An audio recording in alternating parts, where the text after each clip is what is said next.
So it may have been 4 months since my review of the Rose novelisation, but I did read the Dalek novelisation very, very soon after the Rose one. In fact, I'd read it before I'd filmed the video, and I have on my screen now a very detailed and really good script about the Dalek novelisation, but I never filmed the video. This video, just specifically this video, because it's been a while since I read the Dalek novelisation, so it's not all fresh in my mind, but this video specifically, I am going to be reading a lot of what I've written down. However, the next one, The Fires of Pompeii, that's all just going to be off the noggin right here. I'm skipping the Christmas Invasion just because I read that one a long time ago, but I remember really liking that one. So the Dalek novelisation was written by Robert Shearman. It was released in March 2021 alongside Resurrection of the Daleks, Revelation of the Daleks, The Witchfinders, The Crimson Horror, The Pirate Planet, and the TV movie. They were all promoted in that month's Doctor Who magazine, which I have right here. Doctor Who magazine, issue 561, March 2021. Came with a pretty exclusive book called Doctor Who and the Library of Time. It doesn't really make sense to read this, like, at all, ever. Because, well, I mean, you could, I guess, if you want, get it and read it, just so you can get the kind of little extracts from all of the books here. So you've obviously got all the ones that I've named, and you've got an introduction by Jonathan Morris as well. Most of them, if not all of them, just have the first one or two chapters, or I don't know really. The introduction by Jonathan Morris in this book kind of suggests that the novelizations are documented through the TARDIS, and it's the way the TARDIS documents the Doctor's stories, and then presumably these would be kept in the TARDIS library, something like that. I would recommend tracking down a copy of this issue, because you've got a few little interviews with the authors of the novelizations that were all released at that time, so you've got quite a few different opinions and kind of work-throughs of the brains of the authors here, which is really cool. Robert Shearman specifically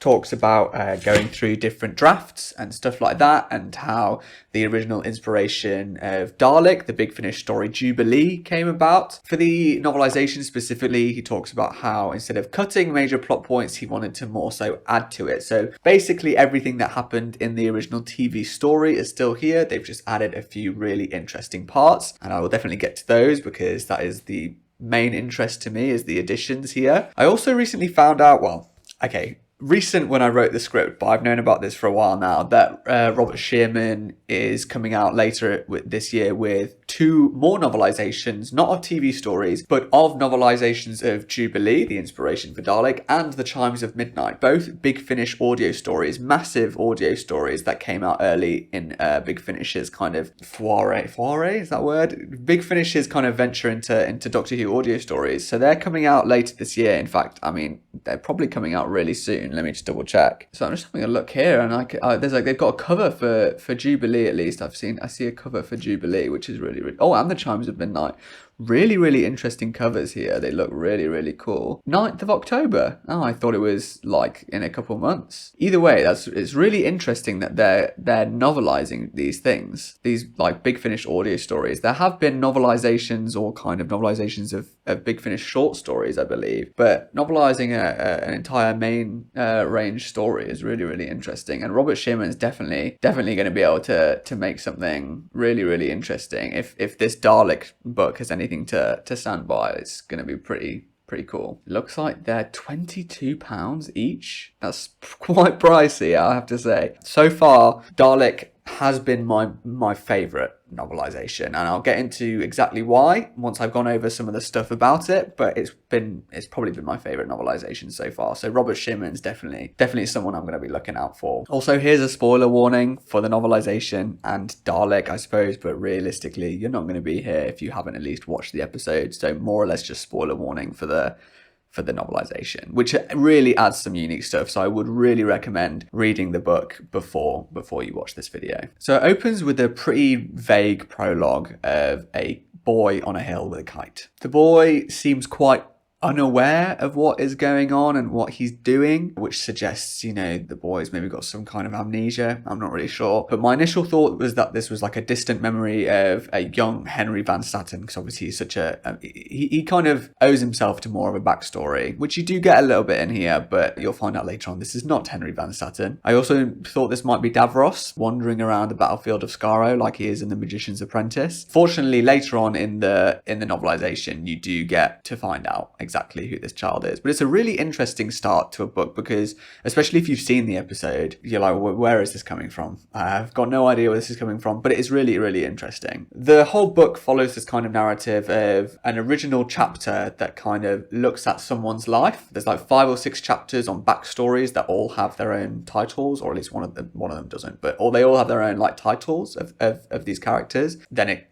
cuts back to present day. So usually they'll introduce a character and talk about them a lot more in the chapter set in the present day, and then kind of do the backstory as well. Some of them feel completely unnecessary. Some of them are amazing. I really like this book either way. Robert Shearman does a phenomenal job of like repurposing the story into book form, not just altering moments to make more sense in written word, and not just directly copying dialogue or actions for the hell of it, like the Fires of Pompeii does, which I'll get to in the next video. The stuff that he changes, it's not nothing major, but it's for a reason. There's a lot of intention behind it, especially in terms of kind of expanding on character decisions. Despite this, however, I'm only going to focus on the additional chapters. These are the most original. The stuff that is just taking the episode and writing it down, not much has changed. Like it definitely works really well written down, but not much has changed. You kind of still get the gist. It just doesn't feel like it's forced. It doesn't feel like they're just taking dialogue from the episode and just putting it in the book, and you kind of have to use the episode as your imagination. Here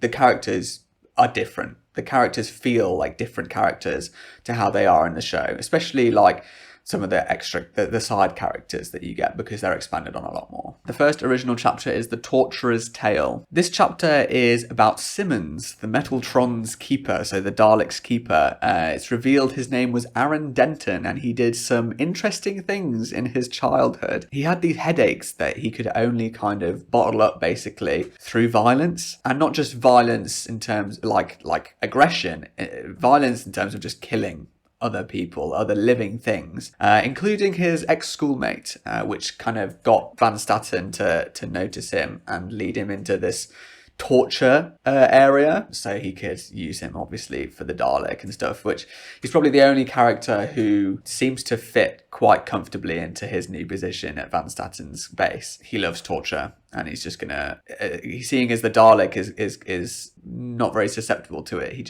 It's like a project for him, basically. The next original chapter is called The Collector's Tale, which is clearly about Henry Van Statten, just by the name of it. It talks about him in Utah with his dad, or his dad not really being there very much, but him learning a lot about business through his dad and I think his butler, if I remember correctly, or some kind of family friend, I'm not too sure. His father tries to teach him about business in terms of oil and money and stuff like that, but he turns that around and uses the money that his dad gave him as a test to create geocomtex. He had childhood fascinations with the stars and collecting alien artifacts, and geocomtex would be kind of the faux business behind that. Geocomtex was basically the internet at that point, but his aim would be to collect a living specimen. It's a really interesting chapter on how he grows up and how he eventually gets the Metaltron. It's quite predictable, like you know what's going to happen. You know, you see Van Statten and you know exactly what his childhood was like. Like no one has a absent father like Henry Van Statten and doesn't become like Henry Van Statten. It's pretty clear what's going to happen. It's really difficult to empathize with Van Statten, especially because the first line that he's introduced with is Henry Van Statten had decided to decorate his office with a portrait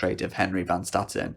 So you can kind of tell what kind of guy he is just from that line. Although his story does come to quite an abrupt end later on in page 172. So in this part of the chapter, which is basically near the end of the book, so big spoilers, he's realizing that he's killed a lot of people, or at least he's ruined a lot of lives. And it says, "The bodies burned, and he smelled blood, and he heard the screams of the dying. Every single memory he had, collapsing in on themselves and turning to mush. And in each of them he was killing everyone, because killing was his only function. And with each new murder he felt such hatred and such despair. There were so many people on the hill now they blotted out all the stars in the night sky. They blocked the view of the fields and the trees and the lakes. He would destroy every last one of them. Father, he called, father. His father wouldn't speak to him, so he shot him. There he was again climbing one of the trees. Father, he screamed, and his father wouldn't look at him, so he shot him. There he was again, bathing in one of the lakes. Father, for God's sake, father, talk to me. You will talk to me. And his father wouldn't love him, so he shot him. Everyone on the hill was now Edward Van Statten, and the more of them Henry exterminated, the more of them he had to kill. Henry had no hands. He had a gun and he had a sucker, and yet he could feel his hands as they searched through the drawers at his desk, feverishly trying to identify them by touch. At last they settled upon a metal orb. He pressed it hard against his head, and for a few seconds nothing happened, and Henry thought even this little alien ball had rejected him too, that it would refuse to feed off memories as poisonous and corrupted as his. Then at last a metal finger snaked out and wrapped itself around Henry's face. The mind screamed for a moment with awful pain, and then it stopped. It didn't know what pain was anymore. Goddard walked over to Henry Van Statten. He was lying on the floor and he was dribbling, staring up at her without recognition, managing a sort of hopeful smile. She could have kicked him. She wanted to kick him. No one would ever have known. Henry Van Statten himself, he would never have known. So in case it was obvious, he essentially erased his own mind back to his childhood self, simply over his lifetime of regrets. That orb, I think, is shown earlier on, and it's there's a part in the episode where he says to erase someone's mind and drop them off somewhere in the United States or somewhere like that. And this is clearly the mechanism that they used to do that, and he gave up and he used it on himself. Again, like I said, you can't really empathize with him, but it's definitely quite a dark way to go. Chapter 6 explores a character's backstory, but they don't get a chapter title for some reason. This chapter chooses to focus on the soldier that protects Rose and Adam in the stairwell. She's named Maya Klein in the book. She's said to have taken the job as security at Van Statten's base as a temporary measure for her family, which was struggling. If I remember correctly, it ends up being more permanent, obviously, and she takes these more longer temporary positions, but then she and her family kind of get separated, essentially. Kind of just her kid grows up and resents her for being away for so long, as does her husband. She would only see them a day every few months or so, which would just get longer and longer, and she struggled to balance her life as a soldier and a mother. And in the book it's really interesting because we get to see her thoughts battle it out in her mind as she is in her final moments. If I remember correctly, again, she just regrets choosing this life. It would have been better to struggle and to be struggling with her family than it was to be able to have her family be comfortable and just never be there. Very kind of contrasts Van Statten's life as well. It's very, very similar, but it's very sad. It's quite short, and obviously I don't know why she doesn't get a title. I guess maybe that's the point. The Agent's Tale is probably the biggest character change in the story. It's about Goddard. I think Diana Goddard was her name, and she becomes Van Statten's second in command in the book. I think she's always second in command, in the book, but she becomes second in command in the story, in the TV story quite early on. Turns out she's actually an undercover CIA agent, which kind of makes sense. You don't get that at all in the TV episode, but in the book it's kind of mentioned a lot. I mean, she gets a whole chapter about it, but it doesn't have much impact on the story because she doesn't really do anything. It changes her intentions a lot. She's clearly more focused on stopping Van Statten than anything else, than like saving the people, which is, there's no point changing this character, but again, like it's fine. It's an interesting addition.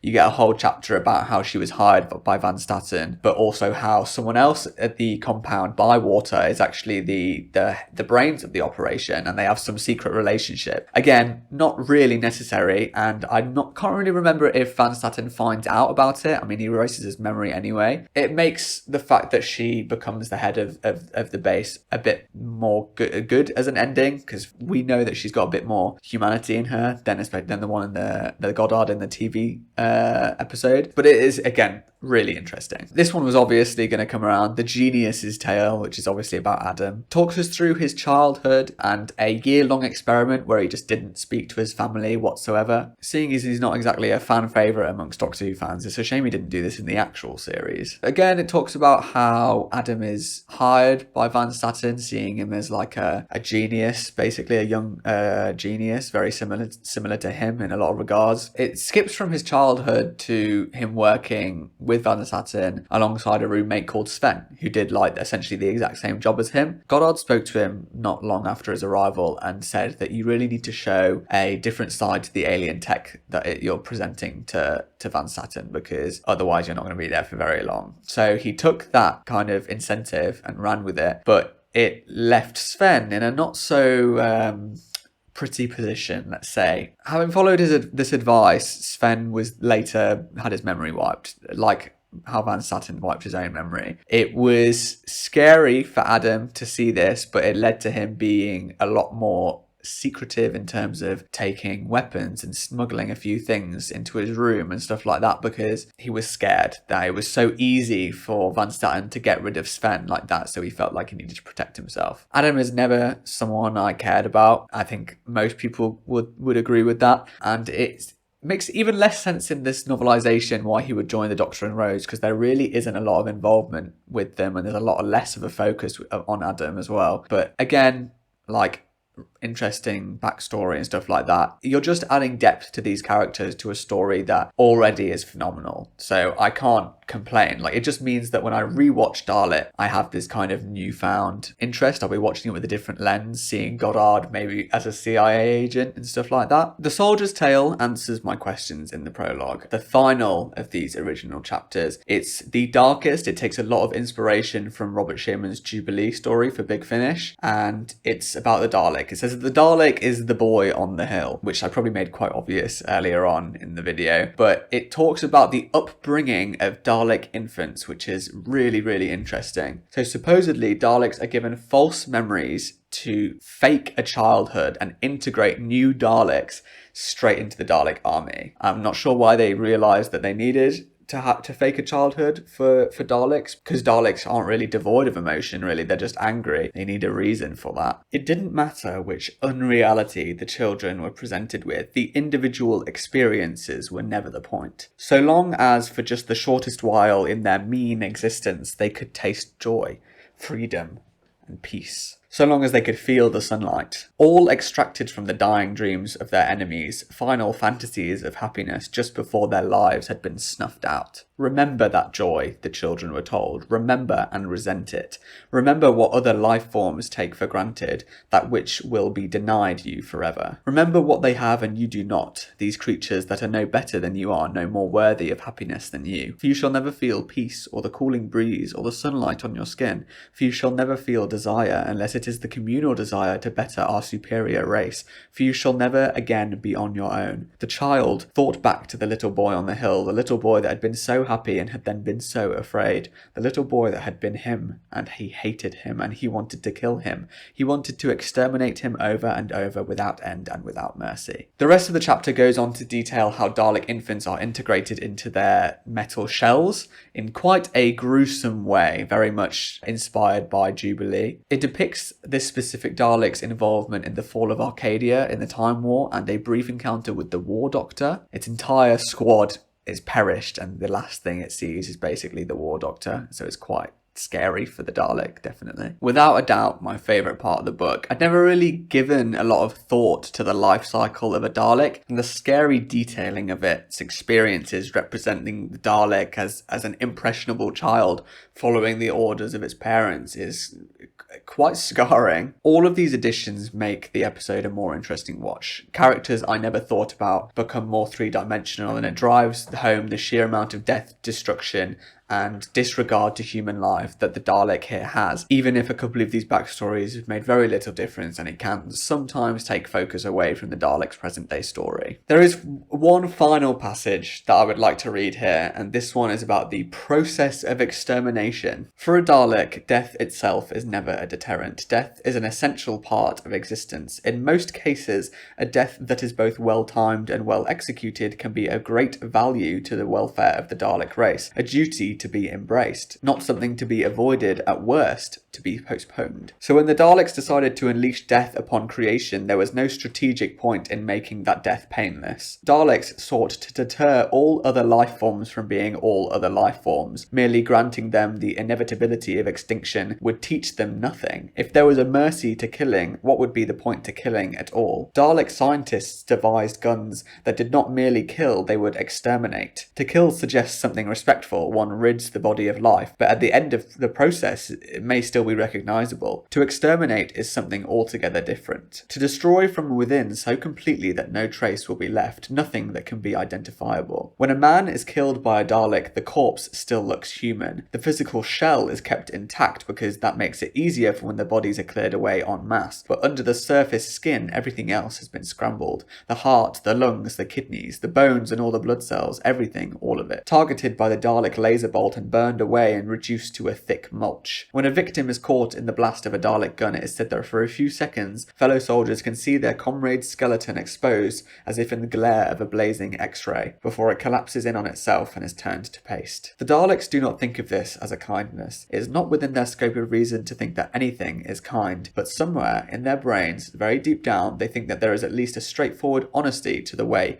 in which they take lives, and to confer such honesty upon lower beings, that is a form of kindness somehow, isn't it? This is what I think novelizations should be like. This is probably the first one I have genuinely enjoyed the way it is written and not just the actual content. All the story elements from the original episode feel fresh and still enjoyable, with the dialogue and actions not feeling restricted to the script or camera, but still following the story that we know. All the new additions can sometimes feel unnecessary, but always add to the understanding and overall intention of the story, the necessity of human connection, to love and to respect. With all of that, I would give Dalek by Robert Shearman a 9 out of 10. So yeah, pretty happy with that. The last bit I've got written here is to do with the Christmas Invasion novelisation. I was thinking of just skipping it. I would be inclined to give it another read if people wanted to see a video on that, but the next video I'm going to film is for the fires of Pompeii, so it would be it would be tracking back, but I would be happy to do that. If it makes any difference, I do remember really liking it, but having read this one, I might see it a bit differently. Let me know in the comments what you think of Dalek, if you've read it, if you want to see more videos like these, and whether or not I should revisit the Christmas Invasion for my next video, or not the next video. I've written next video, but another video. If you want me to read the Christmas Invasion, let me know. But next will be The Fires of Pompeii by James Moran.